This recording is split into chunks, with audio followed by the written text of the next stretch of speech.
all my Taurus friends. Welcome to my YouTube channel. My name is Teri Hunter.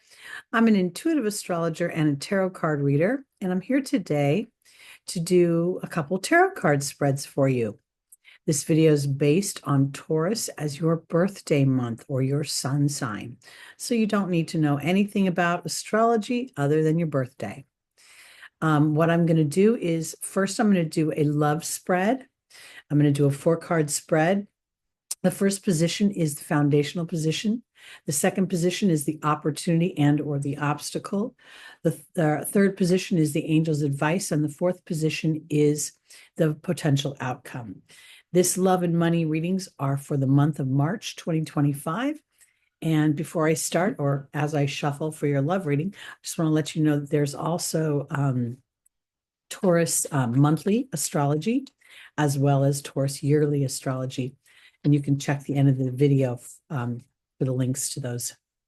So here we go, Taurus. Let's see what's happening with your love body. When I say your love body, I believe that we are multifaceted beings. And love isn't just about intimate relationships. It's about how we receive and exchange warm energy and affection. So let's see how you're doing in the month of Merry March.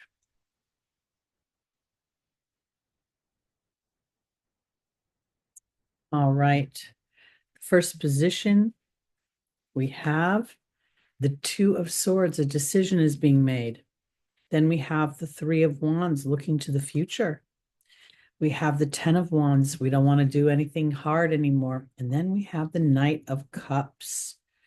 Very interesting. So here, the 2 of Swords is making a decision. And the decision, as you can see, is based on something that comes deep from within. There's no need to be able to see with the physical eyes to know what the truth of the decision is. For my Tauruses, the opportunity is really looking to the future. And if there's flow involved in the situation, whenever we see water in anything, it's going to represent your emotional body. It's going to represent not just your emotional body, but the flow of emotions and how people respond to emotions. Because in the angel's advice, they're saying to Taurus, it shouldn't be that hard. You shouldn't have to work this hard. There should be more flow in whatever's going on. Now, it could be that Taurus has experienced something that was distasteful in love, or you've experienced some challenges with people in your life that you love. This could also be your family, your friends. Again, I don't want to just marry this to intimate love, because the Knight of Cups is an interesting energy because he's playing chess and the king has fallen. I don't know if you can see that. And it's the knight's move. And he's looking very intently. And yet he's holding this shell that almost appears as if he's hiding himself or his emotions in some way. All the other chess pieces are firmly visible, and yet he's holding that clamshell. So for my Tauruses, for love, I think you're going to make a decision. And I think that decision is that you're going to look for flow in your relationships and in love. You're going to look for people who are easy to be around, people who have the same ideas that you do and look to the future the same way you do. I think you're going to be more aware of people who are just problematic. You know, some people who always see the challenge in a situation or the negativity in a situation. And I think you're going to move away from an energy that isn't aligned. That's essentially what I think happens for you. All right, let's go into your money, finances. And as I shuffle, I'm going to use a separate deck, the Star Tarot.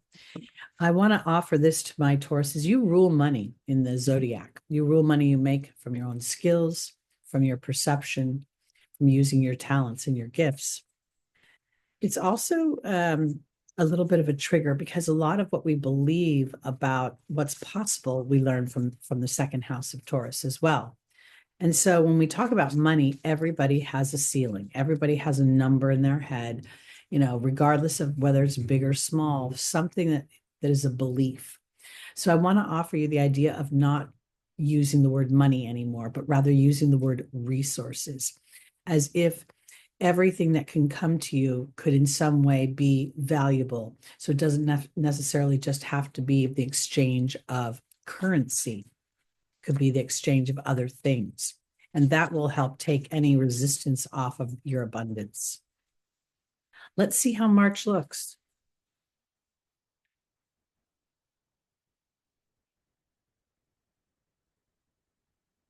I'll give it a good shuffle. All right, Taurus, in the foundational position, we have the Ace of Swords.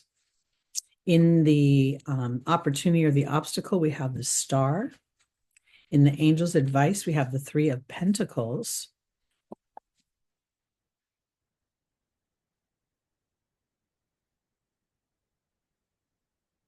And in the final position, we have the Four of Pentacles.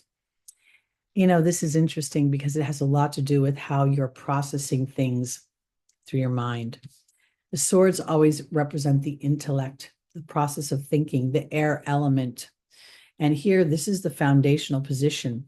And for me, because the star is in the opportunity or the obstacle and the Four of Pentacles is in the final position, there's something about shifting the way you're thinking about resources. Now, one of the challenges of the Taurus energy is because you rule possessions and you rule things, you meaning things that I can sit on that provide luxury, that provide a sense of security, that provide a sense of I'm safe.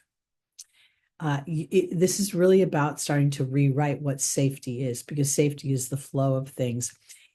Because right now it almost looks as if you're stuck in something. This Four of Pentacles, and I'll get to it in a second, is feels as if you may be making money or feel materially safe, but are you honoring a deeper truth of your own soul's desires and expression? Because the Star is all about faith. It's about moving into the future. It has an Aquarian energy to it. There's a sense of vulnerability as represented by the nakedness of the figure. There's the illumination around the head. There is the foot in the water, as well as well, actually both feet in this particular deck are in water. You can see that there are waterfalls that come down on either side. This all represents emotion. It represents different types of emotion. Having to stick your toe into the truth of what you really want in the way of both money and satisfaction. Spirit is asking for you to go into a period of time where you're really starting to think about a job that you want that's much more aligned. If for some reason you're in the job that you love, then elevating it somewhere that gives you more balance or ease. Because as we see in this deck, there's a swan, which would infer transformation, but yet at the same time, it's encased within this frame. At the very top of the frame, above the sun, we see the moon, the crescent moon. And I feel like that sometimes things look good on the outside, but they're not satisfying on the inside. And that's part of what Pluto's transit into Aquarius is bringing forth for humanity, is a birthing of our own personal genius and creativity. So for this month, I think this is going to be about thinking about how you make your money and starting to have faith in things that are outside of what you can see with your five senses and start to feel with your sixth sense. And that's how I think we're going to start to get out of a bit of a rut. Traditionally, in the Rider-Waite deck, you'll see the character is a king, or not a king, a lord, some sort of royal, but not an emperor or a king. And he's holding, he's got 2 feet on either coin. He's got, coins holding here and on top of his head. And there's a real feeling of awkwardness or feeling stuck, and a hoarding energy as well, as if I've got to hold on to my money. The other challenge about the Four of Pentacles is sometimes it can come off as the Midas touch, where everything you touch turns to gold. And so there's a lack of emotion or an expression of emotion. So here, I think for my Tauruses, there's an opportunity to reinfuse passion and fulfillment into your money-making endeavors. And that might be a side hustle. It might be starting to think about doing some creative project that unlocks whatever has got you swimming in circles and looks sunny, but it isn't completely. All right, that's it for March. Again, look at the end of the video, you'll see some links for you to check out more things for Taurus. And I hope you'll come back to my channel. And as you can see, the weather's foggy, and I hope I'm not too foggy. I feel a little foggy. Anyway, I'll see you soon. Have a lovely March. Bye-bye.